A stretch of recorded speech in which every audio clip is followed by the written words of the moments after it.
In this video, you will learn how to add a calendar to Hostinger. First, choose a calendar tool. Choose a free tool like Google Calendar, Talkify, or WordPress plugin, such as the event calendar. Then, create or set up the calendar. For Google Calendar, go to Google Calendar and click on the gear icon. Then click Settings, Add Calendar, then Create New Calendar. For WordPress, go to the dashboard, Plugins, and then Add New. Search for the calendar plugin and make sure to install it. Make sure the calendar plugin is public. In the calendar settings, go to Access Permission and check Make Available for the Public. Then, go to Integrated Calendar and copy the iframe embedded code. If you're using Hostinger's website builder, go to the H panel and Website Builder. Open the editor. Make sure to choose the page where you want to add your calendar to. Add the embedded code, paste the embedded code and save.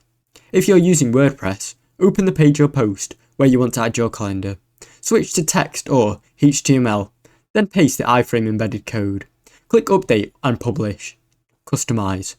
Customize appearance. Edit parts of the embedded code, such as height or colour. Save and preview. Save all the changes and preview your site to make sure your calendar display functions correctly. Thanks for watching. Don't forget to like and subscribe.